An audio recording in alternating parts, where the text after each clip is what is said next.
नमस्कार प्यारे अभ्यर्थियों, स्वागत है आपका फिर एक ऑनलाइन क्लास में। अभ्यर्थियों, जो भी विद्यार्थी 4th क्लास अभ्यर्थियों चतुर्थ श्रेणी की जो भी विद्यार्थी तैयारी कर रहे हैं उनके लिए हम इस क्लास में राजस्थान जीके के 50 मोस्ट इंपॉर्टेंट क्वेश्चनों पर बात करने वाले हैं।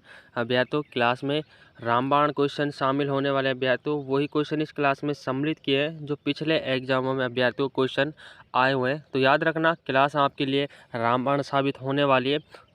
और अभ्यर्थियों, आपका जो 4th ग्रेड का एग्ज़ाम है अभ्यर्थियों, उसमें अगर आपने राजस्थान जीके का पार्ट कवर कर लिया तो आपका 100% सिलेक्शन होने वाला, क्योंकि जो आपका ये एग्ज़ाम है उसमें अधिक वेटेज अभ्यर्थियों आपका राजस्थान जीके का रहने वाला है। तो राजस्थान जीके जिस भी बच्चे ने कवर कर लिया अभ्यर्थियों उसका सिलेक्शन हो जाएगा। तो चलिए दोस्तों, बिना देरी के क्लास को स्टार्ट करते हैं। सारे इंपॉर्टेंट क्वेश्चन होने वाले हैं अभ्यर्थियों, ऐसे क्वेश्चन अभ्यर्थियों जो आपको राजस्थान लेवल के हर एग्ज़ाम में देखने को मिलने वाले हैं। तो पहला क्वेश्चन अभ्यर्थियों आपसे पूछा है कि राजस्थान का कौन सा जिला हाड़ौती पठार में सम्मिलित नहीं किया जाता अभ्यर्थियों। स्टार लगा के रखना क्वेश्चन के अंदर। बीएसटीसी एग्जाम 2017 और राजस्थान पुलिस 2018 में आया हुआ इंपॉर्टेंट क्वेश्चन है। याद रखना अभ्यर्थियों, दौसा, कोटा, बारा और झालावाड़, इन तीनों जिलों को अभ्यर्थियों हाड़ौती पठार में सम्मिलित किया जाता है। याद रखना, जो दौसा जिला है वो आपके हाड़ौती पठार में सम्मिलित नहीं किया जाता। पहला ही ऑप्शन आपका इसमें बिल्कुल करेक्ट आंसर हो जाता है। तीनों को याद रखना। बात कर लेते हैं अभ्यर्थियों अगले दूसरे क्वेश्चन की। दूसरा क्वेश्चन अभ्यर्थियों आपसे क्या पूछा है कि राजस्थान में सर्वाधिक वार्षिक वर्षा किस स्थान पर होते हैं अभ्यर्थियों। इंपॉर्टेंट क्वेश्चन है, ये भी अभ्यर्थियों 2 बार एग्जाम में आया हुआ क्वेश्चन है। माउंट आबू, फलोदी, फतेहपुर, ये अभ्यर्थियों आपके उदयपुर। तो माउंट आबू अभ्यर्थियों आपका इसमें करेक्ट आंसर हो जाता है। यानी कि जो माउंट आबू अभ्यर्थियों ऐसा स्थान है जहां पर वार्षिक वर्षा सर्वाधिक मात्रा में होती है। ऑप्शन पहला आपका इसमें बिल्कुल करेक्ट आंसर हो जाता है। याद रखना अभ्यर्थियों। बात कर लेते हैं अगली क्वेश्चन की। हर एग्जाम में अभ्यर्थियों यहाँ से आपको क्वेश्चन देखने को मिलने वाले हैं। रामबाण क्लास साबित होने वाली अभ्यर्थियों, बस क्लास को अंत तक पूरा जरूर देख लेना। अगला क्वेश्चन आपसे क्या पूछा है कि राजस्थान की एकमात्र नदी जो कर्क रेखा को अभ्यर्थियों 2 बार पार करती है। याद रखना अभ्यर्थियों, 2 बार कौन सी नदी है जो कर्क रेखा को पार करती है और उल्टे यू आकार में बहती है अभ्यर्थियों, इसको भी याद रखना। दोनों पॉइंटों को याद रखना, एक ही नदी के बारे में अभ्यर्थियों दोनों पॉइंट है। इस तरह से अभ्यर्थियों ये नदी बहती है उल्टे यू आकार में, और अभ्यर्थियों इस तरह से कर्क रेखा को 2 बार पार करती है, एक यहाँ से और एक यहाँ से। तो वो कौन सी नदी अभ्यर्थियों, इसको हम माही नदी कहते हैं अभ्यर्थियों। तो माही नदी अभ्यर्थियों आपका इसमें करेक्ट आंसर हो जाता है। माही नदी अभ्यर्थियों ऑप्शन 2 आपका इसमें बिल्कुल राइट आंसर हो जाता है। राजस्थान के दक्षिण दिशा से होकर ये प्रवेश करती है और दक्षिण दिशा में ये अभ्यर्थियों ये निकल जाती है। तीनों चारों पॉइंट याद रखना अभ्यर्थियों, कोई सा भी आपके एग्जाम में पूछा जा सकता है। बात कर लेते हैं अभ्यर्थियों अगले क्वेश्चन की। अगला क्वेश्चन अभ्यर्थियों आपसे क्या पूछा है कि डूंगरपुर स्थित नौलखा बावड़ी किसने बनवाई थी अभ्यर्थियों, ये आपसे पूछ लिया है। स्टार लगा के रखना अभ्यर्थियों, इंपॉर्टेंट क्वेश्चन है। नौलखा बावड़ी का निर्माण कब हुआ था? 1586 में अभ्यर्थियों इसका निर्माण हुआ था। लेकिन आपसे पूछा क्या है कि किसके द्वारा इसको बनवाया गया था अभ्यर्थियों। तो याद रखना, डूंगरपुर स्थित जो नौलखा बावड़ी है इसका निर्माण रानी प्रेमल देवी के द्वारा करवाया गया था। पहला ही ऑप्शन अभ्यर्थियों आपका इसमें बिल्कुल करेक्ट आंसर हो जाता है। A option is the right answer. बात कर लेते हैं अभ्यर्थियों अगले क्वेश्चन की। अगला क्वेश्चन है अभ्यर्थियों आपसे पूछा है कि बीकानेर में कौन सी झील स्थित है। तो बीकानेर में अभ्यर्थियों कौन सी झील इन चारों में से स्थित है? कोलायत, पुष्कर, नक्की या आना सागर। तो कोलायत झील अभ्यर्थियों ऑप्शन ए आपका इसमें करेक्ट आंसर हो जाता है। कोलायत झील अभ्यर्थियों जो एक बीकानेर में स्थित है अभ्यर्थियों। पुष्कर झील अभ्यर्थियों कहाँ पर स्थित है? अजमेर में अभ्यर्थियों ये स्थित है। याद रखना, अजमेर में अभ्यर्थियों ये स्थित है। और अभ्यर्थियों आना सागर झील भी, ये भी अभ्यर्थियों अजमेर में स्थित है। तीनों चारों झीलों को याद रखना अभ्यर्थियों। कोलायत झील ये आपका जो बीकानेर है उसमें स्थित है अभ्यर्थियों। बात कर लेते हैं अगले क्वेश्चन की। अगला क्वेश्चन है अभ्यर्थियों आपसे पूछा है, स्टार लगा के रखना, इंपॉर्टेंट क्वेश्चन है कि कांठल की गंगा अभ्यर्थियों और कामधेनु के नाम से प्रसिद्ध नदियां कौन कौन सी है? स्टार लगा लेना क्वेश्चन के अंदर अभ्यर्थियों, इंपॉर्टेंट क्वेश्चन है। कांठल की गंगा के नाम से और कामधेनु के नाम से दो नदियां आपको बताने अभ्यर्थियों। माही अभ्यर्थियों, जो माही नदी अभ्यर्थियों उसको हम कांठल की गंगा कहते हैं, और चंबल नदी को अभ्यर्थियों कामधेनु के नाम से जानते हैं। दोनों नदियों के नाम अभ्यर्थियों, दोनों नदियों के नाम याद रखना, कोई सा भी आपके एग्जाम में पूछा जा सकता है। बात कर लेते हैं अभ्यर्थियों अगले क्वेश्चन की।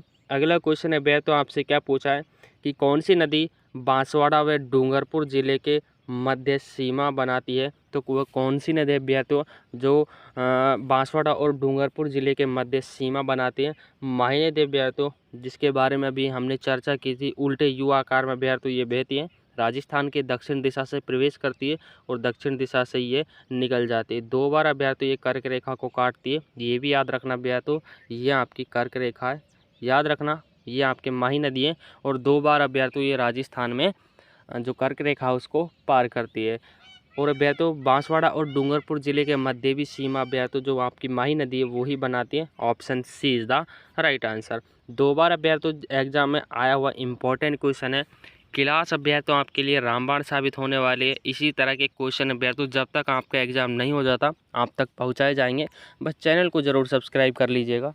बात कर लेते हैं अभ्यर्थियों अगले क्वेश्चन की कि इंदिरा गांधी नहर किस बांध से निकाली गई है? तो इंदिरा गांधी नहर के बारे में आपको बताना है, भाखड़ा बांध से, नांगल बांध से, हरी के बैराज से या इनमें से कोई नहीं। तो जो इंदिरा गांधी नहर है अभ्यर्थियों उसका उद्गम स्थल अभ्यर्थियों याद रखना हरी के बैराज अभ्यर्थियों। ऑप्शन सी आपका इसमें बिल्कुल करेक्ट आंसर हो जाता है, याद रखना, 2 बार ये एग्जाम में आया हुआ है। बात कर लेते हैं अभ्यर्थियों अगले प्रश्न की। अगला प्रश्न अभ्यर्थियों आपसे क्या पूछा है कि जयपुर राज्य पर शासन करने वाला अंतिम महाराजा कौन था? स्टार लगा लेना क्वेश्चन के अंदर अभ्यर्थियों।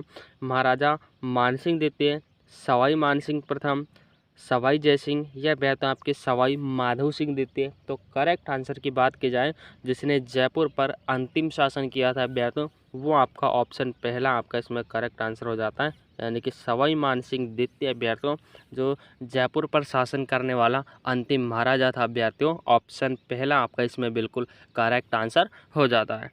अगले क्वेश्चन की बात कर लेते अभ्यर्थियों। अगला क्वेश्चन आपसे पूछा है कि प्रथम खिलजी सुल्तान जिसने रणथंबोर दुर्ग पर आक्रमण किया था अभ्यर्थियों। स्टार लगा लेना क्वेश्चन के अंदर अभ्यर्थियों। इंपॉर्टेंट होने वाले सभी क्वेश्चन पीटीआई एग्जाम 2013 और पीटीटी 2 बार एग्जाम में आया हुआ है। पहला ऑप्शन आपका इसमें करेक्ट आंसर हो जाता है, यानी कि जलालुद्दीन अभ्यर्थियों जो रणथंबोर पर आक्रमण किया था अभ्यर्थियों प्रथम खिलजी सुल्तान था, याद रखना पहला ऑप्शन आपका इसमें बिल्कुल करेक्ट आंसर हो जाता है। बात कर लेते हैं अभ्यर्थियों अगले प्रश्न की। अगला प्रश्न आपसे क्या पूछा है कि दिवेर के युद्ध अभ्यर्थियों दिवेर के युद्ध के पश्चात महाराणा प्रताप की नई राजधानी कौन सी थी? तो दिवेर का युद्ध पहले तो आप याद रखना कब हुआ था, 1582 में अभ्यर्थियों। जो दिवेर का युद्ध है वो हुआ था, सन याद रखना अभ्यर्थियों, क्योंकि सन से आपका 1 से 2 क्वेश्चन 100% आने वाले हैं। तो दिवेर का युद्ध 1582 में हुआ था अभ्यर्थियों। तब महाराणा प्रताप की नई राजधानी कौन सी थी अभ्यर्थियों? तो चावंड। ऑप्शन डी आपका इसमें बिल्कुल करेक्ट आंसर हो जाता है, D option is the right answer. बात कर लेते हैं अभ्यर्थियों अगले प्रश्न की। अगला प्रश्न आपसे पूछा है, याद रखना कि बूंदी में रंग महलों का निर्माण किसके द्वारा करवाया गया था अभ्यर्थियों। स्टार लगा लेना, बीएसटीसी एग्जाम 2011 में आया हुआ इंपॉर्टेंट क्वेश्चन है। तो बूंदी में रंग महलों का निर्माण छत्रसाल के द्वारा करवाया गया था। ऑप्शन सी आपका इसमें करेक्ट आंसर हो जाता है। बात कर लेते हैं अभ्यर्थियों अगले प्रश्न की। अगला प्रश्न अभ्यर्थियों आपसे पूछा है कि झाड़साई सिक्का कौन सी रियासत में प्रचलित था अभ्यर्थियों? तो जयपुर रियासत में अभ्यर्थियों, याद रखना ऑप्शन डी आपका इसमें बिल्कुल करेक्ट आंसर हो जाता है। अगला क्वेश्चन अभ्यर्थियों आपसे पूछा है कि राजस्थान में पशुपालन के जो प्राचीनतम साक्ष्य हैं वो कहाँ से प्राप्त हुए हैं? स्टार लगा लेना, प्राचीनतम साक्ष्य आपसे पूछा है, इंपॉर्टेंट क्वेश्चन है अभ्यर्थियों। तो अभ्यर्थियों बागोर सभ्यता से राजस्थान में जो पशुपालन है इसके प्राचीनतम साक्ष्य बागोर सभ्यता से मिले हैं। डी ऑप्शन आपका इसमें बिल्कुल करेक्ट आंसर हो जाता है। बात करते हैं अभ्यर्थियों अगले क्वेश्चन की। मध्यमिका नगरी किस जिले में स्थित है अभ्यर्थियों? तो मध्यमिका नगरी के बारे में आपको बताना है कि कौन से जिले में स्थित है, नागौर, जोधपुर, उदयपुर या आपका चित्तौड़गढ़। तो जो मध्यमिका नगरी अभ्यर्थियों वो आपके चित्तौड़गढ़ जिले में स्थित है। डी ऑप्शन आपका इसमें बिल्कुल करेक्ट आंसर हो जाता है। अगले क्वेश्चन की ओर चलते हैं अभ्यर्थियों। अगला क्वेश्चन आपसे पूछा है कि वह कौन सा जिला है जहां जनजातियों का सबसे कम प्रतिशत पाया जाता है? स्टार लगा के रखना अभ्यर्थियों, अक्सर ऐसे एग्जाम में क्वेश्चन पूछे जाते हैं। तो बेहद जनजातियों का सबसे कम प्रतिशत कौन से ज़िले में पाया जाता है? याद रखना नागौर में बेहद ऑप्शन सी आपका इसमें बिल्कुल करेक्ट आंसर हो जाता है। एक ऐसा ज़िला है बेहद जहाँ पर जनजातियों का सबसे कम प्रतिशत पाया जाता है। अगले क्वेश्चन की बात कर लेते हैं बेहद कि पापू जी को किसका अवतार माना जाता है? तो पापू जी को बेहद किसका अवतार माना जाता है यह आपसे पूछा है, स्टार लगा लेना। तो पापू जी को लक्ष्मण का अवतार माना जाता है। ऑप्शन सी आपका इसमें करेक्ट आंसर हो जाता है।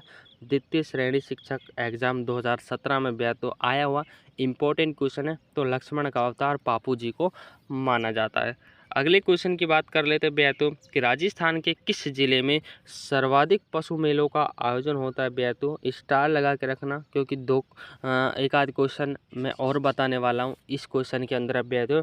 तो नागौर में बेहद जो सर्वाधिक पशु मेलों का आयोजन है नागौर से होता है। और बेहद जो नागौर के बारे में याद रखना कि जो सर्वप्रथम पंचायती राज व्यवस्था का जो शुभारंभ हुआ था वो भी आपका जो नागौर है वहाँ से हुआ था। तो दोनों पॉइंट याद रखना नागौर के बारे में बेहद। तो यहाँ से क्वेश्चन बन जाते हैं। बात करते हैं बेहद अगले क्वेश्चन की। अगला क्वेश्चन बेहद आपसे पूछा है कि भित्ति चित्रों की दृष्टि से राजस्थान का कौन सा क्षेत्र संपन्न है? स्टार लगा के रखना। भित्ति चित्रों की दृष्टि से बेहद कोटा और बूंदी ये दोनों जिले बेहद भित्ति चित्रों की दृष्टि से राजस्थान में जो संपन्न जिले माने गए हैं।